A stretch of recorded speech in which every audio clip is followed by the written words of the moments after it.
How can we make the world better? By making ourselves better.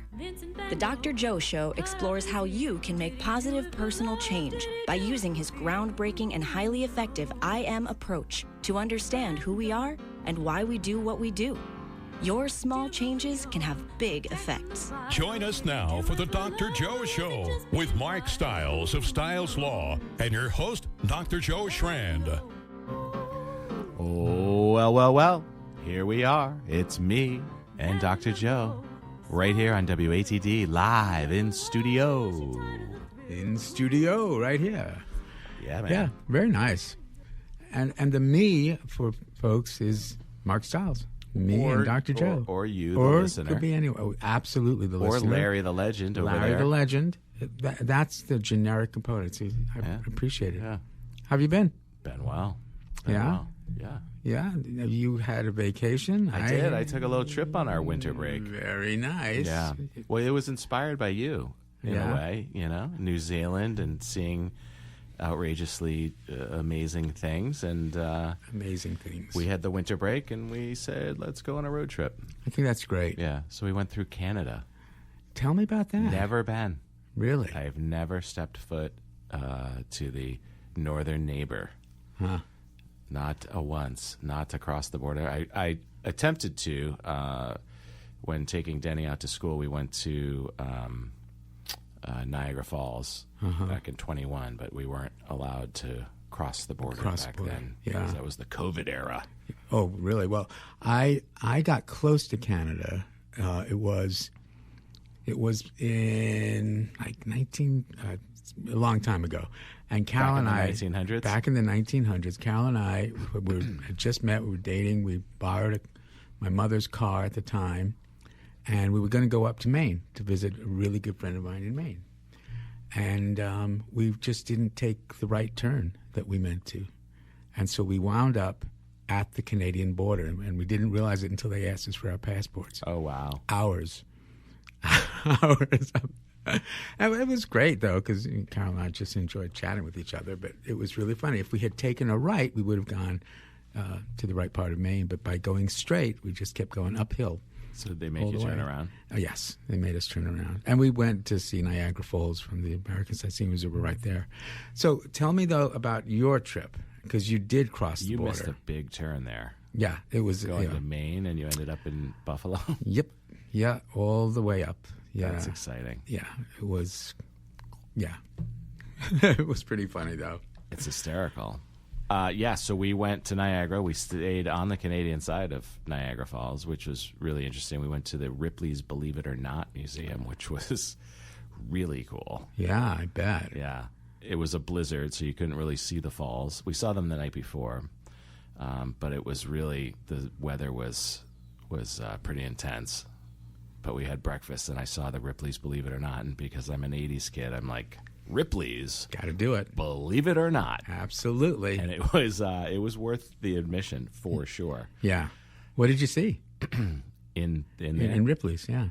Oh, goodness. We saw the largest person. We saw how they used to boil and shrink heads. Yeah, it was really interesting to understand, like, this dude Ripley's, who went all over the world and saw all these amazing things and kept all these artifacts, and really fascinating. And then we headed up into the northern part. Well, I wouldn't say we went to the northern part, but we headed north into Ontario, into Algonquin Park area. It is majestic. It was spectacular. It's a beautiful, beautiful area of the world. Yeah. And I encourage people to check it out. It was nice. It was Arctic. It was very cold. I bet. Very cold, very snowy. But, it's not about the weather. It's about the wardrobe. Right. And we were fully prepared for outdoor adventures, and we had some. It was great. So, but what do you think it is about seeing these amazing things? It's so appealing. I mean, it's New Zealand. I think it's the sense of getting out and about, right?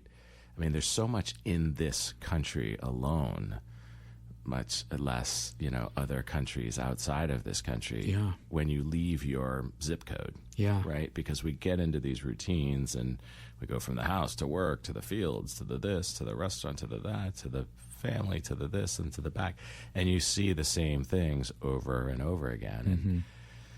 And you see, maybe you put on Nat Geo channel or maybe you put on some Discovery channels or something and you see it, but it's not the same as experiencing it yourself and seeing it through the windshield and pulling over and simply being in awe of the nature. Yeah.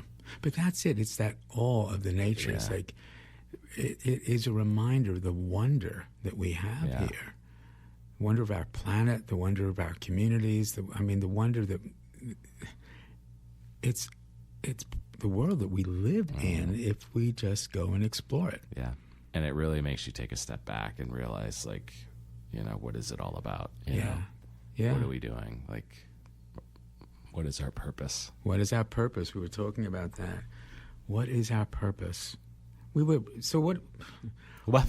do you go with that, right? What is our purpose? We skip it. We move on. It's too challenging. It's too uncomfortable. No, but we have to explore it because, what do we contribute? It's like that word contribution. Mm-hmm. It's such an important word because every time you give to something, you actually are getting very often more than what you've given. Yeah. We've had this conversation before. But that wonder of the world, New Zealand was just stunning in that way. It was not just the views and the sights, which were like amazing. It was the feel of the country. It was the sense that this is safe. That was one of the main things. It felt safe no matter where we were. It felt welcoming. Mm-hmm. It felt like you could just stay there forever. And how many other places in the world are like that? I bet there are a lot. A lot, right? I bet there are a lot. If you just look for them. Was Canada like that? It was really interesting because obviously I'm observant and I enjoy the curiosity that I have around that. And I noticed that I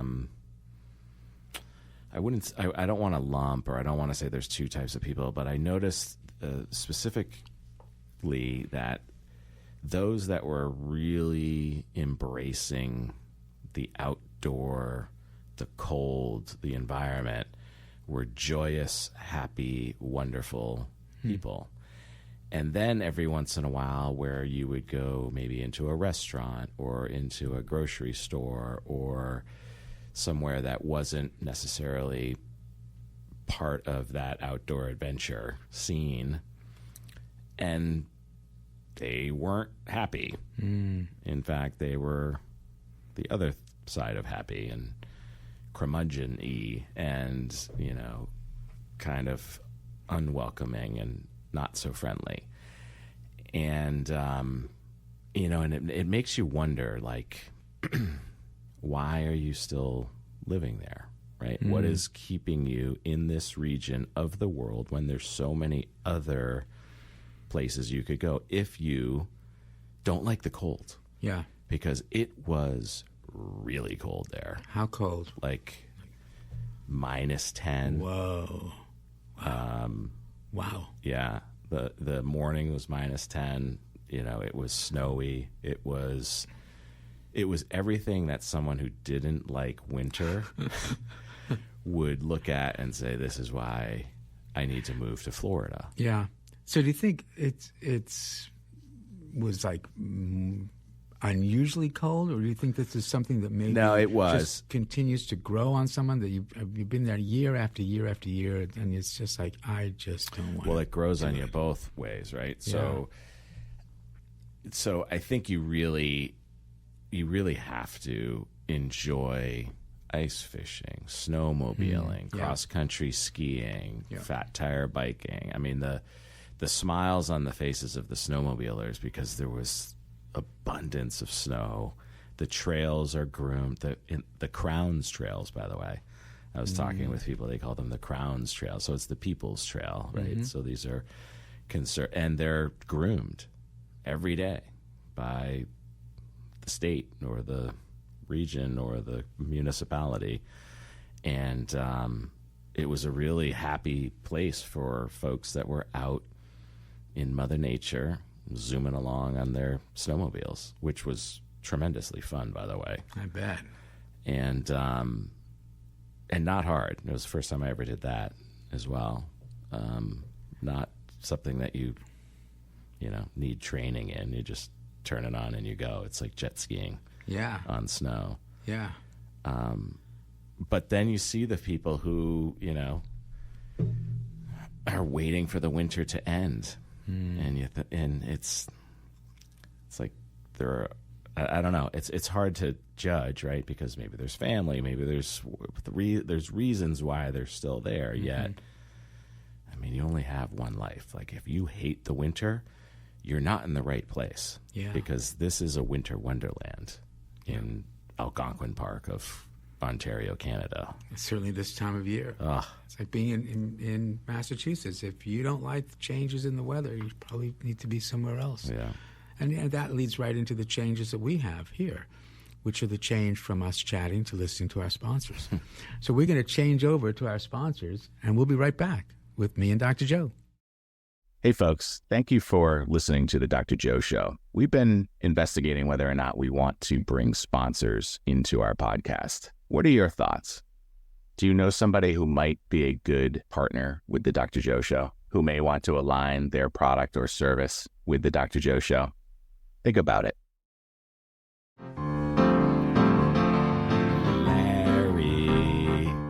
Larry, we're back with me and Dr. Joe on Larry Legends Radio, WATD 95.9 FM. FM. Coming at you. Yep. Live. Yeah. Not Memorex. We are really here in studio. It's so much fun, being like right across the table from someone, opposed in this world of Zoom and everything's virtual and YouTube and, Facebook, wrinkled Facebook, in your Facebook, all these different Facebooks. In your Facebook. Yeah, what do you think? It's like for angry people. There's definitely a market for it. Yeah, and for seniors, it's wrinkled Facebook. And then for the military, it could be about Facebook. What do you think? Yeah, no, I mean, Facebook's good enough. I think it covers all those demos. We'll just leave it at that. Yeah, I think all demographics are covered on regular Meta Facebook. Yeah. So you're TikToking, aren't you? Are you on TikTok yet? I haven't really started to do that. I've got to do that, right? Yeah. My kids really want me to do it as well. I think it would be great. I think if you were to present some of your thoughts in 8 to 10 seconds, I think it would be really impactful for people. Is that because people don't want to hear me for any longer than that? Well, there's not enough time to have a pun in there. That's although what it is. You could just do puns. I could just do dad jokes. Yeah. Yeah. Yeah. I don't know, I think that's being done though. Yeah. The I am though, the valuing of others. I think that's that could hit some algorithms and impact some people. Yeah. And valuing, respecting, trying to understand somebody else's perspective without getting judgmental about it. We have that propensity in our brains to really ostracize other people and to separate people into groups. Like, that's your group, this is my group. Well, look, we it's not a bad thing. It's part of what we are. You were in another country. I was in another country. Yeah. I was with a completely different group of people. And yet, the vast majority of them had 2 hands, 2 legs, 2 eyes, were looking at things, eating. I mean, where did this idea of difference come from when we're one species? What do you think? I mean, that's really part of our world right now, is this separation. Well, it's protectionism, right? It's like, I gotta take care of me and my people. But what's the danger? What you other people are doing. You other people. Yeah. I don't know about you. That's right. With that funny white hair that goes all in different directions. Yeah. And that silly beard of yours with your sweater, Argyle sweater vest. Thank you. I don't know about you others. Yeah. Or there you are with, your headphones on what is a less shaved head than it was yesterday. Right? But you're absolutely right. We have this brain that is taking in information all the time. But it's a brain designed to compare sets of information. And that comparison can sometimes lead us astray, and sometimes can be exploited, and sometimes can also say, but what's the real comparison? We're both doing it, right? I mean, we're both doing it. This idea of comparing information goes back to infancy. One of the first things that a newborn baby will do is if you give them a piece of white paper with a dark line right down the middle of it, that's where their eyes orient to, is that line in the middle of that paper. Because we have to be able to compare sets of information for just what you said. Am I safe? Is there a rustling in the bush behind me that could be a saber-toothed tiger? If I don't pay attention to that change, I can be lunch, and that genetic line ends. So what do we do with that? How do we acknowledge that that's part of our brain, is to compare sets of information, but that doesn't mean that what I'm looking at is so different from me that I need to defend myself or attack or run away or put people into groups.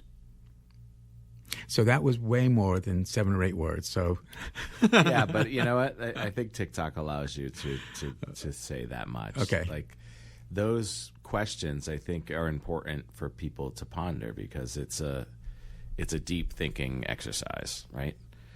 I don't know. Mm-hmm. You know, that's a pretty viable answer in that situation. Like, I don't know why we do that. It's evolution, baby. That takes some courage to do that. Right. That really does. That takes courage to say, I don't know. Mm-hmm. But what's the next question is, but I wonder why. Exactly. Mm-hmm. Let me find out. Let me find out. Let me get it. Let me hop into Chat GPT. Yeah. See what chat says. Yeah. You know, we have so much tension in the world right now. Do we? Yep. Yeah. I'm glad that you don't notice it, Mark. That's part of what I admire about you. No, but we do, right? And that cannot be ignored, but it has to be understood. I think we've got a lot of very afraid people in the world right now. Why? Like who? Well, I'm just thinking of sort of a tone. Mm-hmm. You know, I mean, Are you afraid? I'm more curious than afraid. Okay. But I notice it and I wonder about it. So, when you speak of these groups of people who are afraid, what are they fearing? Tyranny. Okay, let's start there. Why would you say that, Mark? Well, because of our pre-conversation yesterday. Yeah. Change. Yeah. Is scary. I mean, we talked about that at our live event back in September. I mean, the whole event was based on navigating change, and I think for the most part, people fear change to the core. Mm-hmm. I think I may be an anomaly in that situation where I enjoy change. I don't love the word disruption. I always think that that word, you have the visualization of like fire and carnage and disruption, and it's violent. Where, and I think it's overused, quite frankly. A disruptor. That person's a disruptor. But I do like change because I don't like status quo. I don't like the term, well, this is how we've always done it. Right. Well, it's not working, so let's figure out how to do it differently, because status quo is not working. Yeah. I mean, if you keep doing the same thing over and over again, I think Einstein said something about that. Larry, do we have a phone call? We have a caller. Well, let's take the caller. Well, we're live. Why not? And it looks like the Craigie Wolfie. Oh, Wolfie. Hey, Wolfie, what's going on? Oh. Hello. What's happening? I'm an avid listener of the show and become a full believer in the I am approach and opening your mind a little bit to absorb some new things. And I was listening to the show where the writer was talking about creating a different world, the young daughter and the fellow in your profession. Yep. And we all fell into the same approach. We assumed that the people on one side were good and the other people were evil. Yep. If you go to the other side, it's the reverse. They feel that they're good and the other side is evil. And I think using the I am approach, that's one of our problems. Love good, hate evil. Yeah. No, I think you're right. And again, they're all I ams, right? That's the best you can do but what's fascinating is that we mirror each other. And that book that they wrote, that was, Michael Leibowitz and his daughter Grace, the book was called The Second Door. And the idea is that we bless you, Mark. Bless you. Thank you. Yeah. Can we mute his mic? But Wolfie, you're absolutely right. I'm just wondering, in your world where, again, just to reiterate, 12,000 pounds of food delivered to people in need within, what, half an hour? Half hour. That's unbelievable. You guys are the best. Right? There was 105 cars, and what we made a huge thing out of, and not registering anyone, not checking anybody, not wanting to see if they were fit some criteria or if they were hungry enough. We decided to be whoever needed food could come by and get the food. Yeah. So that was no judging. No one was good, no one was evil, and that certainly makes life easier.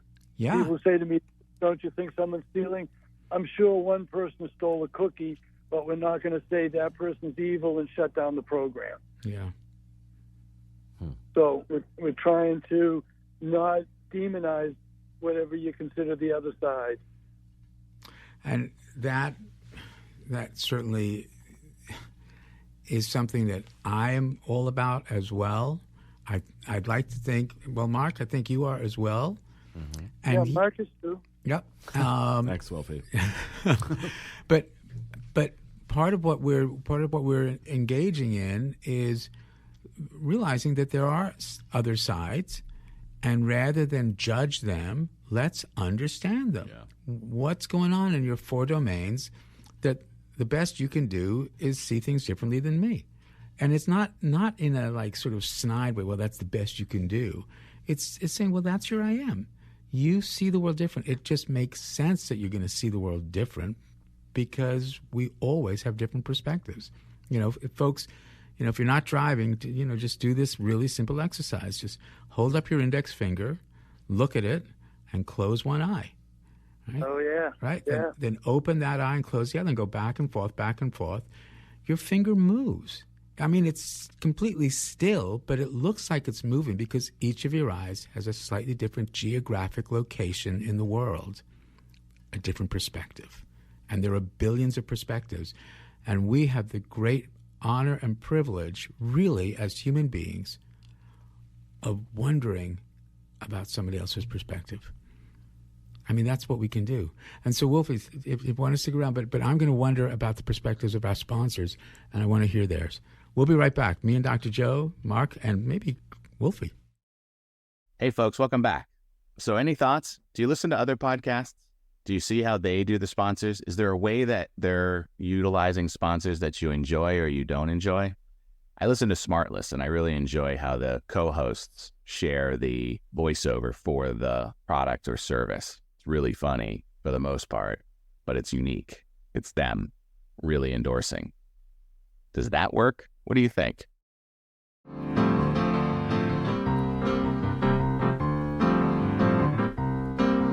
And we're back right here, live, WATD FM radio, me and Dr. Joe. And I think we got Wolfie on the line. Yeah, you still there, Wolfie? Yeah. Veteran's voice. Good. Yeah, veteran's voice, incredible doing amazing show. things, doing God's work with that food, man. Yeah.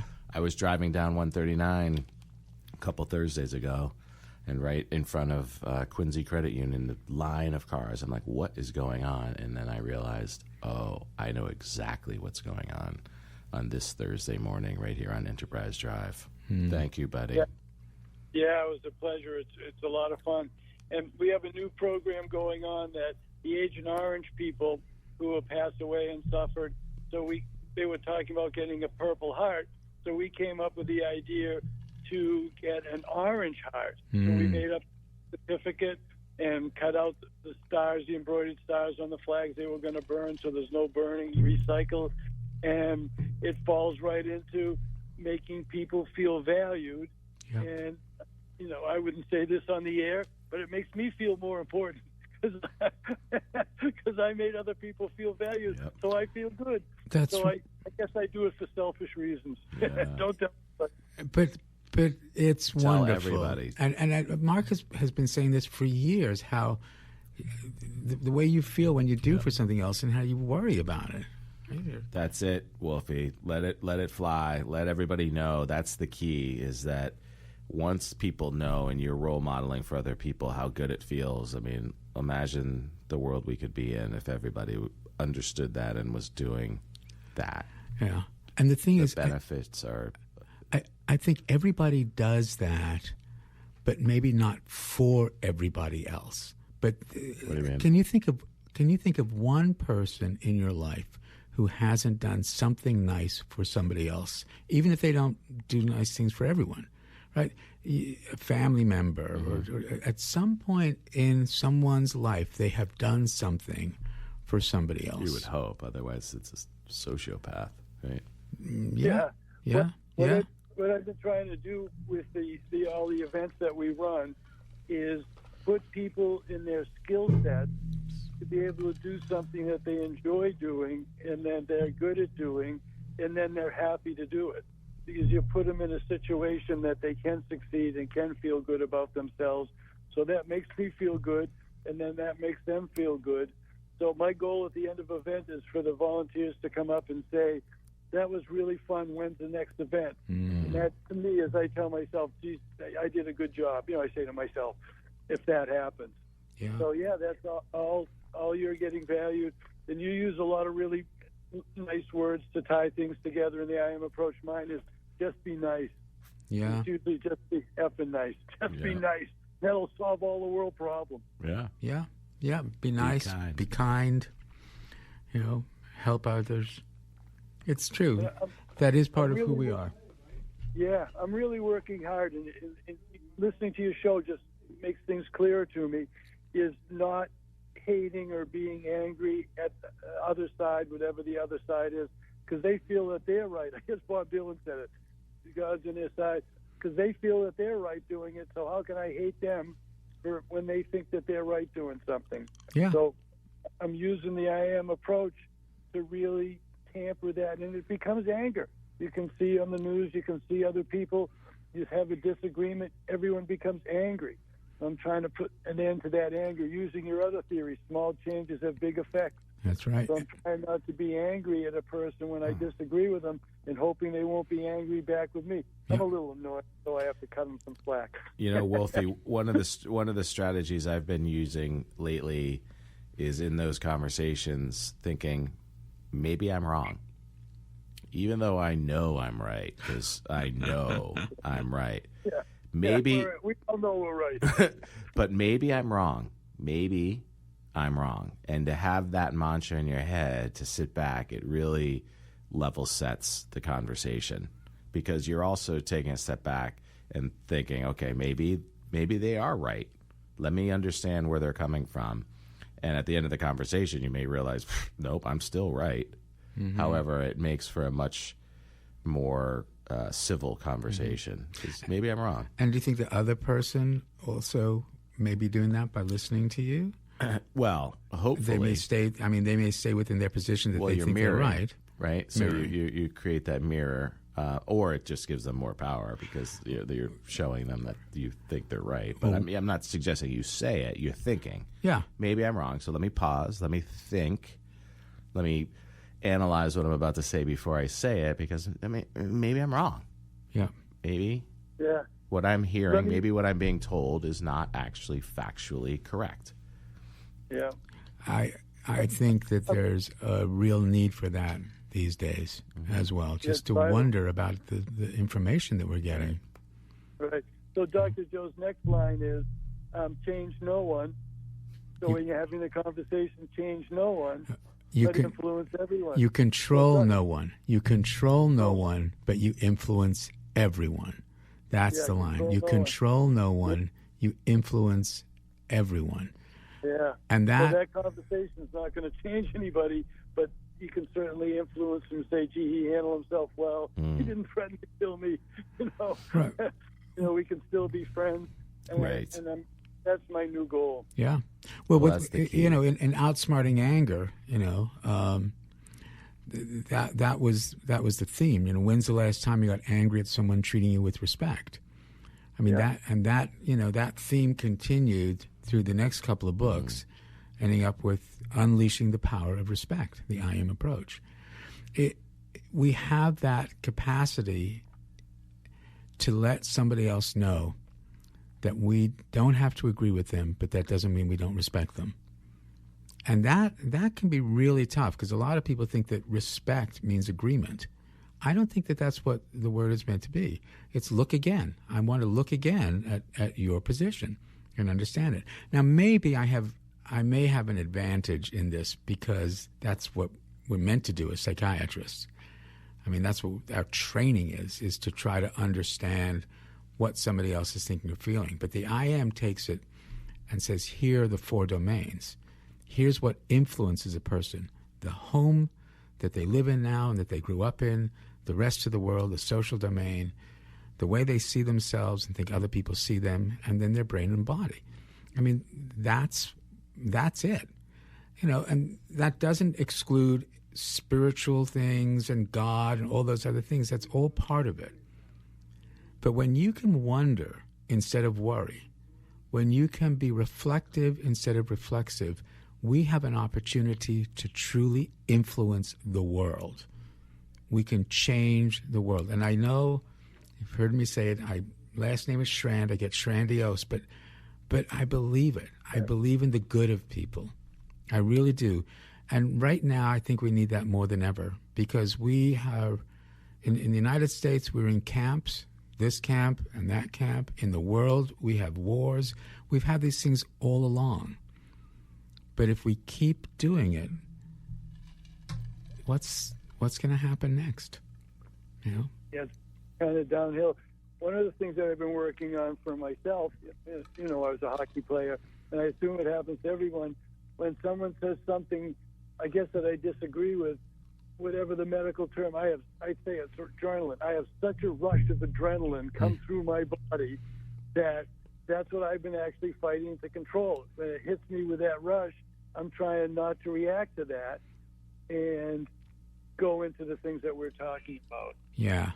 Well, that's the adrenaline response, the stress response. That's going to happen because of the way our brains are designed, and then we shift it to our prefrontal cortex and think it through. So, keep it frontal, don't go limbic. The limbic system's going to activate, folks. It's going to happen. Your fight, flight, freeze response is powerful. It's there for a reason. Don't ignore it. It's what you do with it that happens next. That's the part that's going to change things. Because if you enact out the fight, flight, freeze response, you're going to activate that in someone else. Or you can recognize that got activated in me. What just happened? That was a small change that had a big effect. I can feel it in my biological domain. What happened in my IC domain? And then you've already stepped back and you're looking and you're wondering. And then you can have a conversation with someone instead of slamming the door. So It takes a little practice, but it's absolutely part of who we are as human beings. We can all learn to do this. Many people do it already intuitively. Intuition is a precursor to technique. Once you know why you're doing it, you can do it every time. So Wolfie, as always, appreciate you calling in. And you guys keep doing what you're doing, because we're so honored to be the show that follows you. You set the tone of respect and value. Appreciate it. Amen. All right. I really enjoyed it. Thanks, guys. Thanks, still Greg. Listening. Okay. Don't say anything bad behind my back. I'm still listening. All right. Sounds great, Wolfie. Bye. Thanks. Bye. The best. Yeah, totally the best. And we know that he's still listening, so we have to, We don't have to. We don't have to. He is the best. He is the best. Incredible. And, what a model for all of us, that giving with no desire to get anything in return, Right. but getting so much in return. Yeah. Yes. Yes.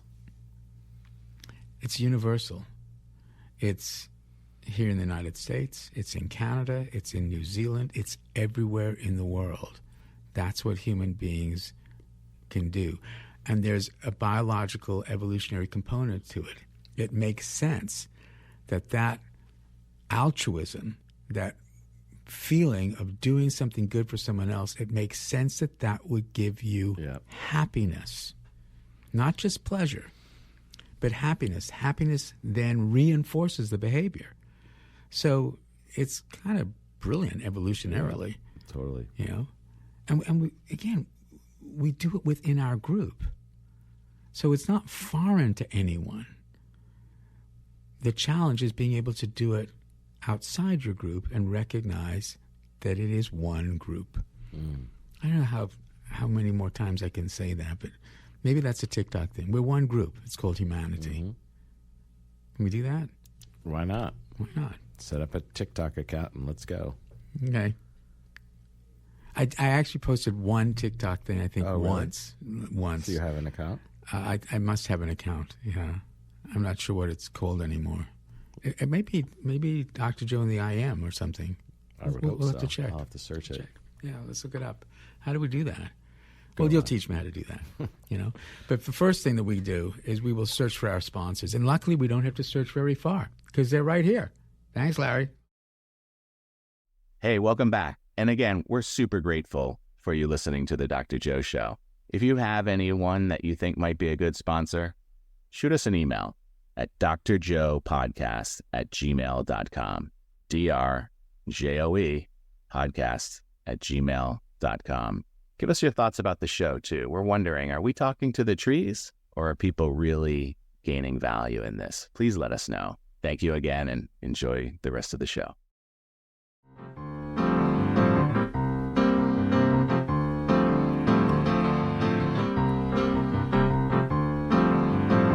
There he is, the legend, Larry Legend, right here on 95.9 WATD. It's me and Dr. Joe right here, live every Thursday night, 8 p.m. on WATD. Yeah, 8 p.m. every Thursday night. We've been doing this a while now. It's so much fun. I remember the first time I had you on the show, we bumped into each other at a restaurant. You and I had been doing committee work beforehand. I said, come on the show and talk about real estate. Let's do it. And that was it. It was fun. And we realized that we had something. A magic chemistry. Something. We had something. Yeah. And we see eye to eye, even though we see different things. Yeah. That's what it is, right? Yeah. I mean, we don't agree on a lot.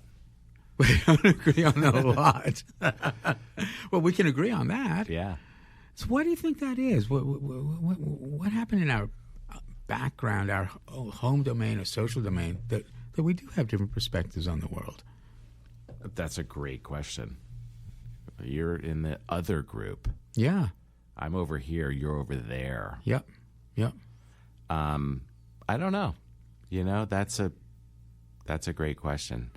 I think we do agree on a lot of things. I'm playing, I'm joking a little bit there, and I'm going with it. That's what the improv is. It's yes and.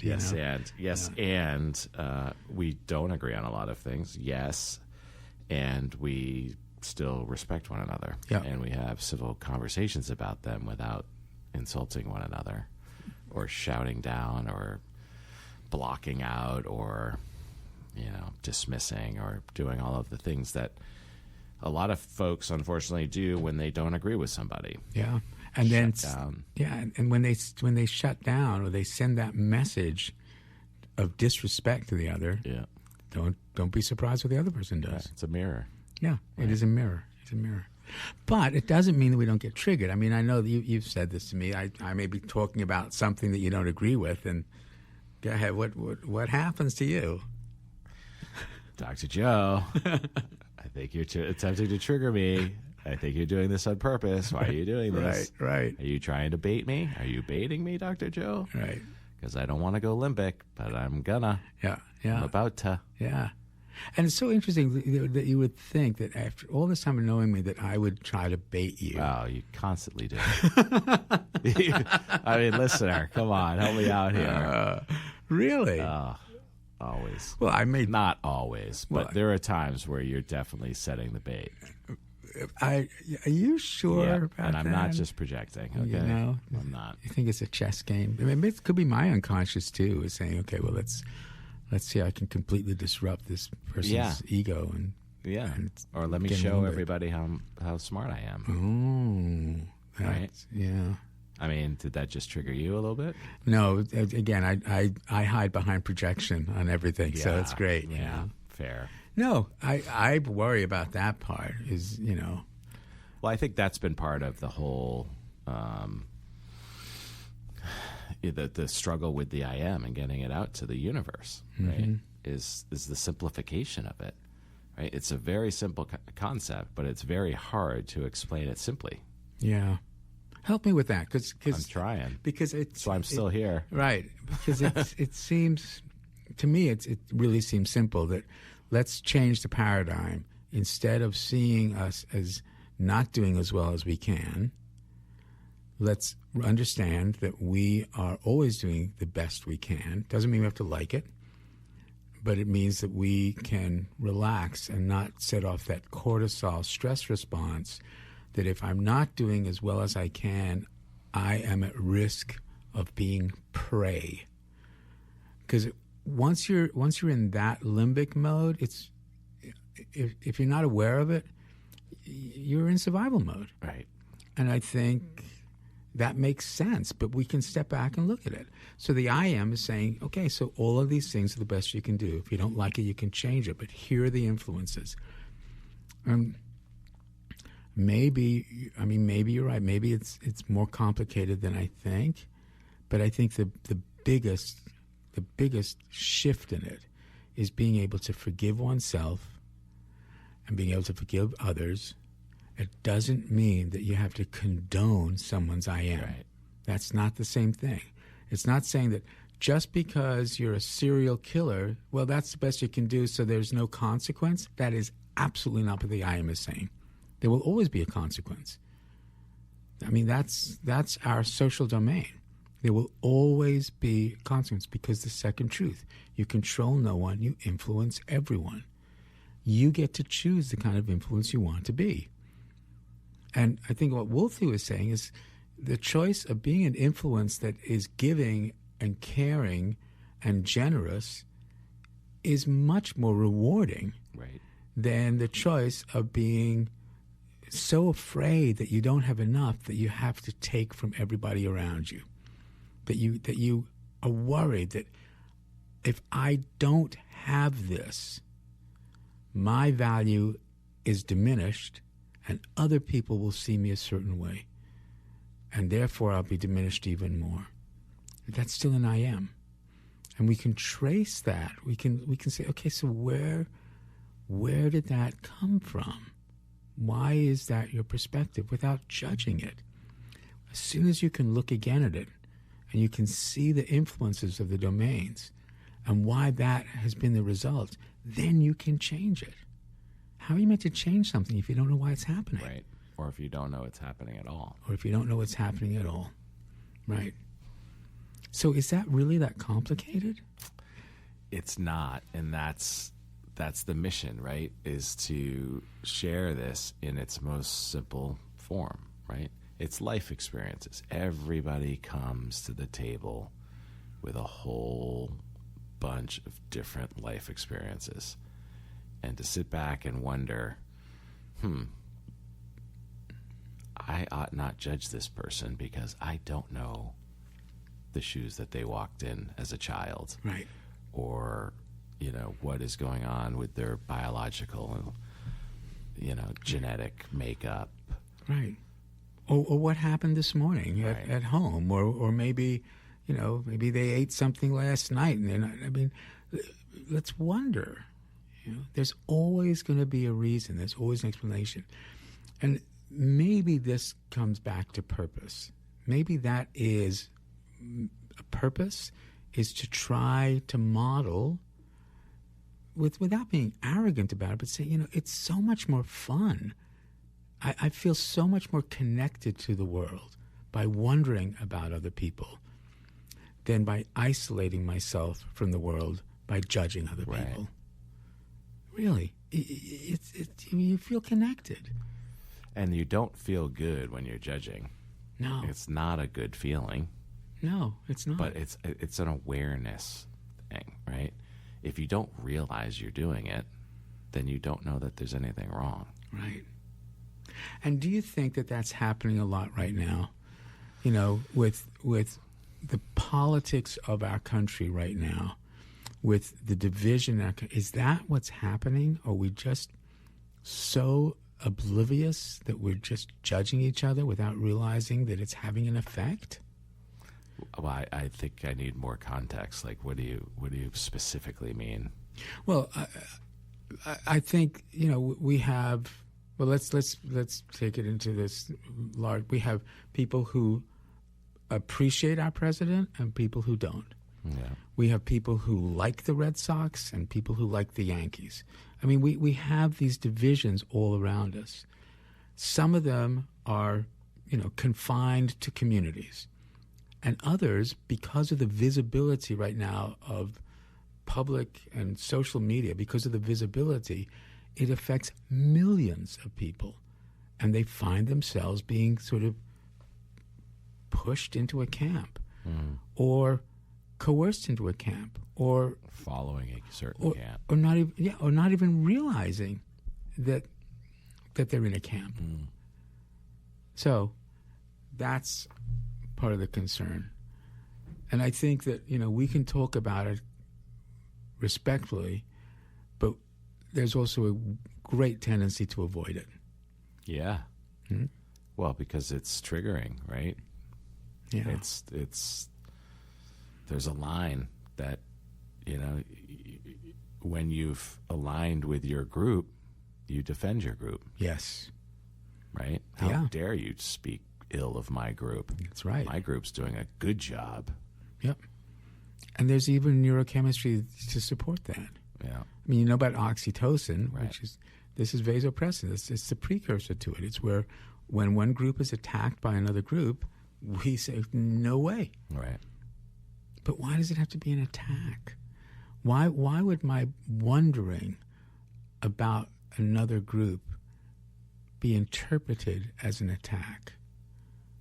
Well, it shouldn't if it's wondering. But if it's an attack, which in politics it oftentimes is an attack. Absolutely is. Then you react. You know, whether you defend or you counterattack, you react to being attacked. So how do you stop the first attack, right? How do you have that initial, bringing together, coming together for mutual purpose? Yeah. Right? So what's the mutual purpose? I think we have to get aligned on that politically, right? Is it for the benefit of the country, right? Can we all agree that we want to, which I don't know that everyone agrees to that. I think part of the division in politics is that, some people don't think that we should be so focused on our country, even though we're part of the country. Mm-hmm. right? So I think, there's a lot here. There is, and we only have a few minutes left tonight, and we're going to have a guest next week. But I think we could really explore this, but we have to be willing to take the chance to do it, and our audience has to be willing to also take the chance, because you may not agree with me or you may not agree with Mark, but I hope you guys still listen and call in maybe and talk about your perspectives, because that's what we're trying to do here.